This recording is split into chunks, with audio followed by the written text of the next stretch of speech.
There are moments in life when it feels like you're climbing a mountain shrouded in mist. No one beside you, no applause, no eyes watching. Still, you keep walking, keep trying, honoring the quiet promise you made to yourself. Yet the world around you feels hauntingly still. No one says, "I'm proud of you." No one sees the invisible battles you fought. And sometimes you wonder, is it worth it when nobody notices? But it's exactly in that solitude that a new kind of strength begins to awaken. A strength that doesn't rely on praise or validation. Carl Jung once said, "Every rebirth begins with dissolution." When there's no one left to lean on, it's not an ending. It's a signal that your spirit is preparing for transformation. Today, we'll walk through that journey, the 7 steps to rise, even when you stand alone. Because the moment you stop waiting for someone to lift you, you uncover a profound truth. Everything you've been searching for, strength, peace, love, has always lived within you, quietly waiting to be discovered. And when that moment arrives, you don't just rise, you begin to walk illuminated by your own light. 1. Loneliness, the silent teacher of strength. There are seasons in life when the world seems to drift away. Conversations that once inspired you now feel empty. People who once walked beside you begin to fade. On the surface, everything appears unchanged, your work, your routine, but inside something is shifting. No one warns you that this is the beginning of growth because most people fear this stage. For Jung, it marked the first step of the night sea journey, the dark night of the soul. When you no longer resonate with the old world, you must pass through your deepest shadow, loneliness. The loneliness Jung spoke of isn't about being physically alone. It's the quiet disconnection from all that once made you feel safe. You still smile, still talk, yet deep down you sense that what surrounds you no longer reaches your heart. It's as if the world speaks a language you no longer understand, and you're left with only yourself. Many think reaching this stage means failure, but in truth, it's the moment your soul begins to separate from the mask that once helped you belong. The feeling of "no one understands me" isn't a sign you've lost direction. It's proof that you're getting closer to your true essence. Jung believed real maturity begins when you dare to face yourself in solitude. Not when others listen, but when the noise outside fades, and you finally hear your inner voice. In this stage, many people run from themselves, burying the emptiness in work, relationships, distractions. But the more they escape, the larger that emptiness grows. Loneliness doesn't arrive to punish you. It comes to rebuild you from within. I once knew a woman who, after her divorce, found herself surrounded by silence. Her home, once filled with laughter, became painfully still. Instead of chasing noise, she chose to sit quietly. At first, only for minutes, then for hours. She cooked for herself, journaled, and faced the questions she'd long avoided. Months later, she said, "Silence is no longer my enemy. It's where I finally hear myself." That, Jung called meeting the self, the moment you stop running and start coming home. When there's no one to depend on, that pressure teaches discipline and steadiness. Like a climber without a safety rope, every step becomes intentional, every promise a building block of strength. Loneliness doesn't come to make you fragile. It comes to make you unshakable. It's the gym of the soul where your essence is refined into steel. Looking back, you'll see those quiet months were when you were strongest. The image of an oak in winter reminds me of that. When other trees shed their leaves, the oak stands alone in the cold. No color, no bloom. But beneath the frost, its roots grow deeper, preparing for spring. Humans are the same. Every lonely season is the soul's winter. But if you endure it, spring always follows. Jung said, "In all chaos, there is a cosmos. In all disorder, a hidden order." So if you find yourself standing in the darkness of loneliness, don't fear it. It's not weakness. It's the sign that you're leaving the old path to create a new one. Because the soul must dissolve before it is reborn. And only when the world goes silent can you hear the whisper within, "It's time to rise." Remember, no one is coming to lift you up, and that's not bad news. Because in that silence, true strength is born. No one can give you resilience, but loneliness will teach you how to forge it. Each night you endure, you're not just surviving, you're rewriting your story. There comes a time when you must stop searching for healing in the arms of others. Not because people are unkind, but because no one can truly sit in the silence of your heart except you. When we feel lost or broken, our instinct is to reach outward, to call, to text, to be seen. We want someone to say, "It's okay, you'll get through this." But the truth is, not everyone can understand the storm that lives inside you, and expecting them to calm it often leads to deeper disappointment. Carl Jung believed that one of the greatest illusions in life is thinking others can complete what's missing within us. He said the most terrifying thing is to accept oneself completely. That's why many avoid solitude, because facing your own emotions without distraction feels unbearable at first. But healing never comes from constant reassurance. It comes from witnessing your pain without running from it. It comes when you stop explaining your sadness, stop defending your feelings, and simply allow them to exist. People can walk beside you, yes. They can offer love, empathy, and warmth. But the journey inward, that sacred work of transforming pain into power, is one only you can do. You must become the person you once begged to appear. When you no longer need others to hold you emotionally, something miraculous happens. You begin to feel whole, even when you're alone. You stop chasing validation. You stop seeking closure from people who never understood your heart. You realize your peace was never supposed to live in their hands. I once read a letter from a man who said, "For years, I waited for someone to save me from my sadness. Then I realized the person I was waiting for was the stronger version of myself." That is the moment of awakening Jung described, when the self splits open and begins to heal its own wounds. When you stop asking others to make you feel loved, your soul becomes a safe place to rest.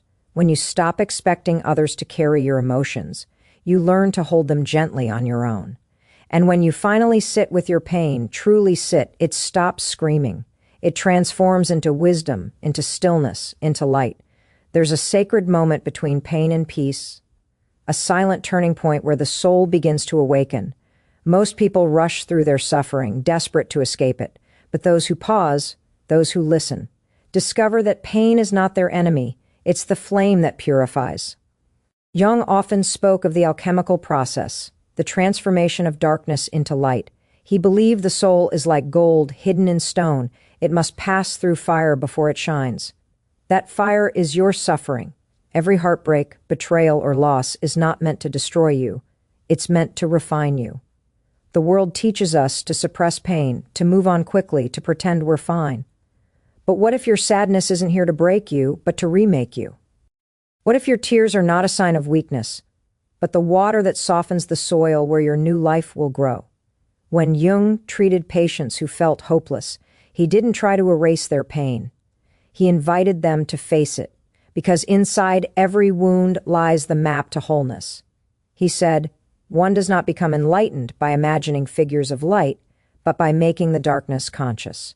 That means your healing begins not when you reject your pain, but when you walk into it with open eyes. Imagine a caterpillar dissolving inside its cocoon. It doesn't resist the breakdown. It allows itself to be undone, trusting that transformation is hidden inside the chaos. That's what pain does to you. It breaks down who you were, so the truth of who you are can finally emerge. I once spoke with someone who lost everything: their job, their relationship, their home. They said, "I thought God was punishing me, but over time, I realized he was clearing space for the person I was meant to become." That's the alchemy Jung spoke of, the moment when despair becomes your teacher and darkness becomes your initiation. Pain will test you. Yes, it will strip you of illusions. It will take the masks you've worn to survive and force you to see your raw self beneath them. But once you've walked through the fire, nothing external can control your peace again. You become untouchable, not because life is easier, but because your soul has been tempered by flame. So don't fear your pain. Sit with it. Let it burn away what is false. Because after the ashes settle, what remains is not the old you, but the real you, radiant and unbreakable. Pain doesn't come to end your story. It comes to begin your evolution. At some point on your journey, you will meet the part of yourself you've spent your whole life avoiding, the side that hides behind smiles, that carries old anger, envy, fear, and guilt. Carl Jung called this the shadow, the hidden self we reject yet cannot escape, The shadow is not evil, it's simply the truth we refuse to face. It's every part of you that was once judged, shamed, or silenced, now waiting to be acknowledged. Most people spend their lives running from it, pretending to be only light. But you cannot rise without first walking through your darkness. Jung said, "Until you make the unconscious conscious, it will direct your life and you will call it fate." That means every pattern, every heartbreak, every repeated mistake, all of it is your shadow calling for your attention. You may think life is punishing you, but in truth, it's your soul trying to wake you up. Facing your shadow means sitting with what makes you uncomfortable. It means admitting, yes, I've been jealous, I've been bitter, I've been afraid. Not to shame yourself, but to free yourself. Because what we hide controls us, and what we face transforms us. There's a strange kind of peace that comes when you stop pretending to be perfect. When you stop performing, stop proving, and simply say, this too is me. That's when integration begins. The merging of light and dark, spirit and flesh, heaven and earth within you. A woman once told Jung, "I want to be good." He replied, "You cannot be truly good until you've met the part of you capable of evil." It sounds harsh, but it's deeply true. Only when you recognize the darkness within you can you choose compassion consciously.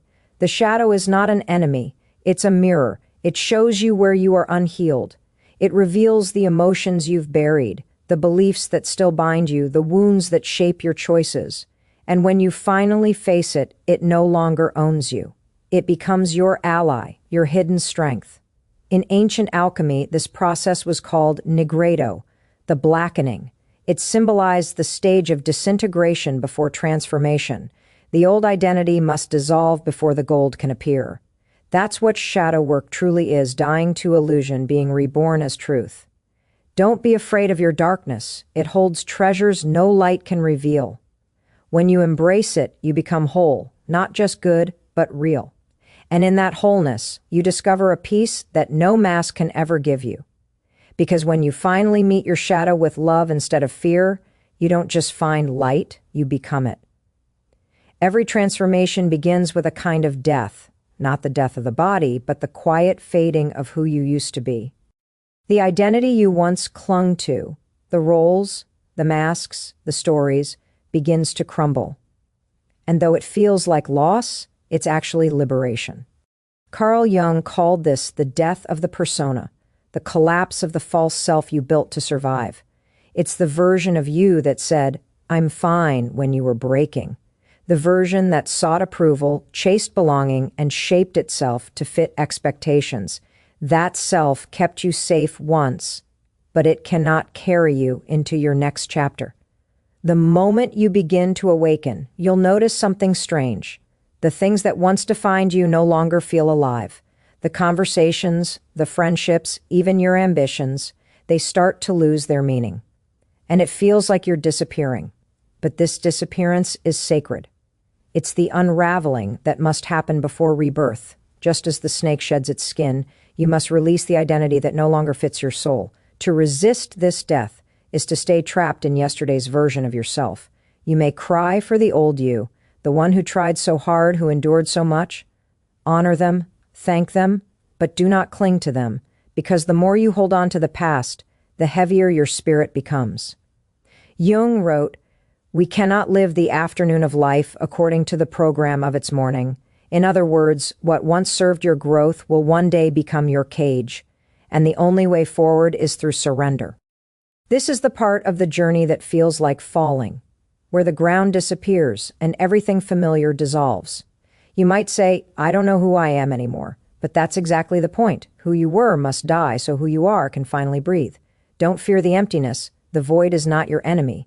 It's the sacred womb of becoming. When everything old falls away, it's not because life is against you. It's because your soul is clearing space for the truth. You are not losing yourself, you are remembering yourself. And every ending is simply a disguised beginning.